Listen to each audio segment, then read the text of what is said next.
Bom dia, eu sou o aluno Luiz Felipe, estudante do IFMS. Estou no primeiro semestre de informática, a turma 12 e 13. Hoje eu vou ler o livro O Descendente, feito por H.P. Lovecraft. O Descendente. Escrevendo no que o médico diz ser o meu leitor da morte, meu temor mais terrível é o de que o homem esteja errado. Creio que serei enterrado na próxima semana, mas... Corta um tempo. Em Londres, há um homem que grita quando dobram os sinos da igreja. Ele vive completamente sozinho, com seu gato listrado Grey-Anne, e as pessoas o consideram um louco inofensivo. O seu quarto está cheio de livros do tipo mais maçante pueril, e hora após hora ele tenta perder-se nas suas páginas débeis. Tudo o que ele quer da vida não é pensar, é não pensar. Retornando, o seu quarto está cheio de livros do tipo mais maçante pueril, e hora após hora ele tenta perder-se nas páginas débeis. Tudo o que ele quer da vida é não pensar. Por alguma razão, pensar é horrível demais para ele. E de qualquer coisa que incitar sua imaginação, ele foge como se fosse a praga. Ele é muito magro, grisalho e enrugado. Mas há quem diga que ele não é nem de longe tão velho quanto parece. O medo tem as suas garras de urso sobre ele, e qualquer barulho faz com que ele se sobressalte. Seus olhos ficam arregalados e sua testa coberta de suor. Ele evita os amigos e qualquer companhia, pois ele não quer responder a perguntas. Aqueles que um dia o conheceram como um erudito e um esteta dizem que é muito lamentável vê-lo agora. Ele largou a todos anos atrás, e ninguém tem certeza se deixou o país ou meramente perdeu-se de vista em algum desvio escondido. Faz uma década agora, desde que se mudou para Grey-Anne, e ele não dissera nada sobre os lugares que estivera até a noite em que o jovem William trouxe o Necronômico. William era um sonhador e tinha apenas 23 anos quando se mudou para a casa antiga e sentiu um estranhamento e um sopro de vento cósmico em torno do velho sábio grisalho do quarto ao lado. Ele forçou a sua amizade quando velhos amigos não tiveram coragem de forçar a sua, e assombrou-se com o medo que tomara conta do seu observador e ouvinte emaciado e abatido, pois que o homem estava sempre observando e ouvindo. Ninguém podia duvidar. Ele observava e ouvia com a sua mente mais do que com os olhos e ouvidos. Ele lutava a cada momento para folgar alguma coisa na sua leitura absorta e interminável de romances ímpidos e alegres. E quando os sinos da igreja tocavam, ele tapava os ouvidos e gritava. E o gato cinza uivava em um uníssono até o último repique do sino morrer reverberando. Mas, por mais que Williams tentasse, não conseguia fazer com que o vizinho falasse sobre algo profundo ou escondido. O velho não vivia à altura da sua aparência e fingiu um sorriso em um tom suave, tagarelarando febril e furiosamente sobre insignificâncias joviais. Sua voz ficava mais alta e potente a cada instante que passava, até que por fim se partia num falsete estridente e incoerente que a sua erudição era profunda. e consumada, as suas observações mais triviais se tornavam copiosamente claras. E William não se surpreendeu ao ouvir que estudara em Harrow e Oxford. Posteriormente, ficou-se sabendo que ele não era ninguém menos que o Lord Norton, sobre cujo castelo antigo da família na costa de Yorkshire se falavam tantas coisas estranhas. Mas quando Williams tentou falar sobre o castelo e da sua suposta origem romana, ele se recusou a admitir que havia qualquer coisa em comum a esse respeito, e até deu um risinho estridente quando o assunto das supostas subscriptas talhadas do penhasco sólido que forma uma carranca na direção do Mar do Norte foi mencionado. E assim que as coisas seguiram, até aquela noite quando Williams trouxe-se para casa um infame necronômico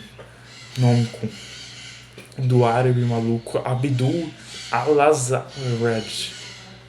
Ele ouvira falar do tomo temível desde os 16 anos de idade, quando seu amor pelo bizarro no seu alvorecer levou-o a fazer perguntas esquisitas para um velho encurvado vendedor de livros na Chandos Street. E ele sempre se perguntara por que os homens empalideciam quando falavam dele. O velho lhe disse que se sabia de apenas 5 cópias que tivessem sobrevivido aos editos chocados dos padres e legisladores contra o livro, e que todos tinham sido trancados com um temor assustado por seus guardiões, que se aventuravam a começar a ler a letra com seu tipo negro odioso. Mas agora, finalmente, Williams não apenas encontrara uma cópia acessível, mas comprara por um preço ridículo. Foi na loja de um judeu, no distrito esqualído de Clark Market, onde seguidas ele tinha vezes comprado coisas estranhas antes, e chegou a quase imaginar o que o velho levita enrugado tinha sorrido em meio a um emaranhado de sua barba quando a grande descoberta foi feita. A capa de couro, enorme como uma fivela de bronze, fora colocada num lugar proeminentemente visível, e o preço fora absurdamente baixo. A única olhadela que ele dera no título fora suficiente para deixá-lo em êxtase. Em alguns dos diagramas escritos no texto, num latim vago, excitaram as lembranças mais tensas e perturbadoras do seu cérebro. Williams sentia que era absolutamente necessário levar esse volume pesado para casa e começar a decifrá-lo. Então o carregou para fora da loja com tal pressa que o velho judeu deu um risinho transtornado às suas costas. Mas quando, por fim, estava seguro no seu quarto, viu que a combinação do livro negro e o idioma degradado eram demais para os seus poderes como linguista, e relutantemente chamou um amigo estranho e assustado para ajudá-lo. Com o latim medieval e enrolado, Lord Norton estava sorrindo como um tolo e falando futilidades com o gato listrado, e sobressaltou-se violentamente quando o jovem entrou. Então viu o volume e estremeceu desvairado, vindo a desabar desmaiado quando Williams pronunciou o título. Ao recuperar os sentidos, ele falou da sua história, com toda a sua ficção fantástica de loucura e sussurros nervosos, temeroso de que o amigo não queimasse rápido o livro maldito e espalhasse longe as suas cinzas. Tinha de haver algo errado desde o início, sussurrou Lord Norton. Mas isso nunca teria chegado a esse ponto crítico se ele não tivesse ido longe demais. O Lorde era o 19º barão de uma linhagem cujo começo encontrava-se incomodamente distante no passado. Incrivelmente distante. Se a tradição obscura podia ser considerada, pois existia histórias de família sobre uma descendência das eras pré-saxônicas, quando um certo Lunius Gabinius Capito, um tribuno militar na terceira legião Augusta, então estacionado em Lindinum, na Roma britânica, fora sumariamente expulso do seu comando por participar em determinados ritos desvinculados de qualquer religião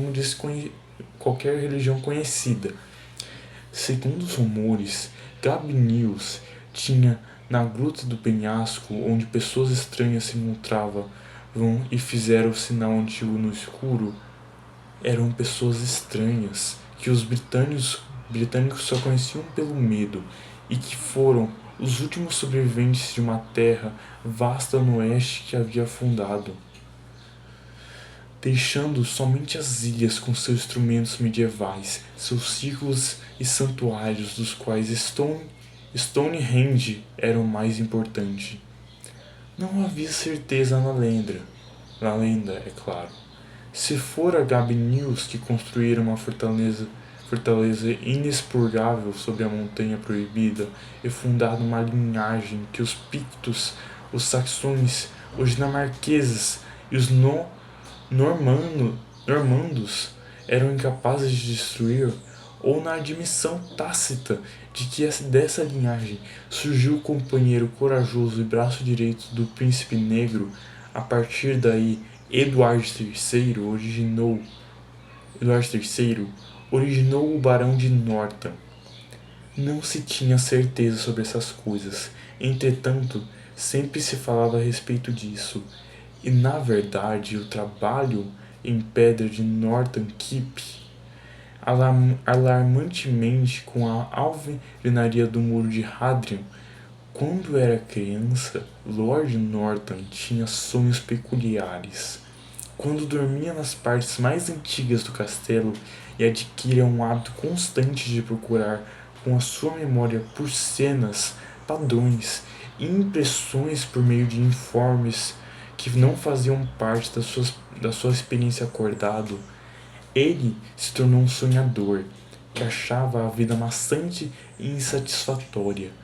Um pesquisador dos reinos estranhos e das relações outrora familiares que não se encontravam, entretanto, em nenhuma das regiões visíveis da Terra, cheio de um sentimento de que o nosso mundo tangível é apenas um átomo, num tecido vasto e sinistro, e de que os domínios desconhecidos avançam e permeiam a esfera do que é conhecido em todos os pontos.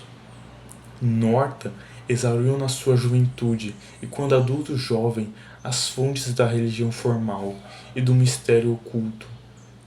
Em nenhum lugar, entretanto, ele conseguiu encontrar sossego e contentamento. E à medida que ficou mais velho, a rotina e as limitações da vida tornaram-se mais e mais enlouquecedoras para ele. Nos anos 90, dedicou-se ao satanismo, em que todo esse tempo devorou com avidez qualquer doutrina ou teoria que parecesse prometer uma fuga das visões fechadas da ciência e das leis enfadonhamente imutáveis da natureza. Livros como o Relato Quimérico da Atlântida de Charles Ford o fascinavam com sua excentricidade. Ele viajava léguas para acompanhar a história furtiva de um vilarejo que tivesse algo de anormal. E uma vez foi até o deserto da Arábia para encontrar uma cidade sem nome, de que pouco se sabia e que nenhum homem ainda contemplara. Cresceu dentro dele uma fé atormentadora de que em algum lugar havia um portão acessível que, se a pessoa o encontrasse, o admitiria livremente para aquelas profundezas exteriores cujos ecos faziam um estrépito tão vago nos fundos da sua memória.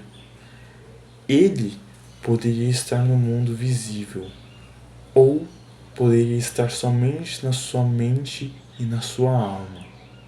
Talvez o Lorde tivesse no seu cérebro explorado pela metade, o elo cripto que o acordaria para as vidas futuras e antigas em dimensões esquecidas, que o prenderiam às estrelas e aos infinitos e às eternidades além delas. Bom, esse é o livro. Espero que tenham gostado. E é isso. Muito obrigado por ter ouvido.